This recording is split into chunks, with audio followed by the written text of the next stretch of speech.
Most of us that's been locked up in prison have this image in our mind. It's burnt in our brains that when we go to prison, we have to set an example, like walking up to the biggest dude and punch him in the face. We feel like we got to do something that'll define us as hardcore men and define us as, you won't bully me. You step out into the pod, you find the biggest dude, you walk right up to him and punch him right in his face.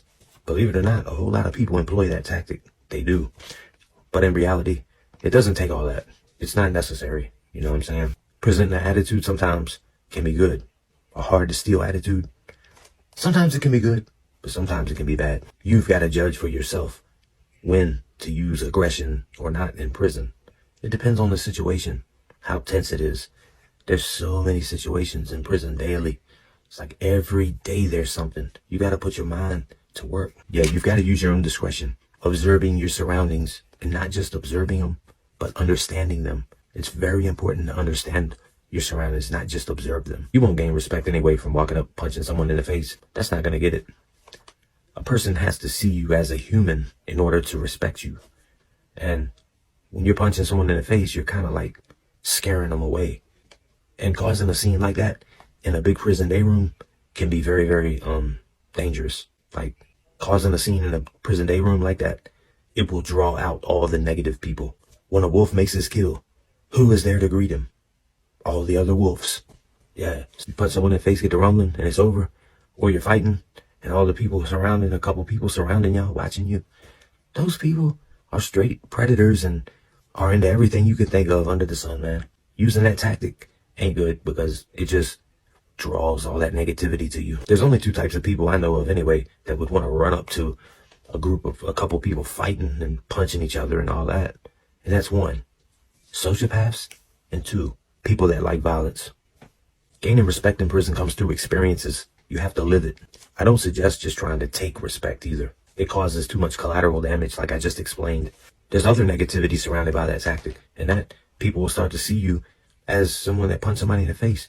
They'll see you as an assaultive person, and they won't want to get close to you. There's a lot of bad people in prison, but there's also a lot of good people that will do you no harm. When these people see you walk up and punch somebody in the face, they'll be less inclined to come talk to you because of that. You know, as the new guy, you want to be yourself. Leave the storytelling behind. We don't want the more stories out there on the floor. Believe me, when an inmate is new and he's telling stories, nobody around him is listening to the story anyway. He doesn't even know that, but they're not listening. They're trying to feel him out and sense what he's about. You can tell stories later on when you're established and have acquaintances. In the beginning, nobody's listening. They're just trying to fish you out to get information. A lot of people tell stories to try to impress other people, and you really shouldn't do that either. Something else about entering prison, it's not a good thing to lie to people. When they ask you a question, either don't answer it or answer it without an answer, but don't lie to them, because once we're in prison for a good little period of time, we become human lie detectors. I can sense if someone's lying to me. I can just feel it. And it comes through observing people so much and being around people so much that that's just what it is. A lot of people that have spent time in prison have developed senses, intuition, or tapped into them, or tapped into something, because we can sense a lot of things.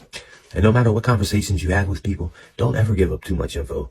Don't try to talk forever. Try to end the conversation and leave. It's always a good thing to remain silent and just observe. Be humble, and remember you can get by without punching somebody in the face, without a big scene, puffing your chest all out and everything else, fighting. You can get away with not showing that side, your big blown up chest. You can get away with not fighting.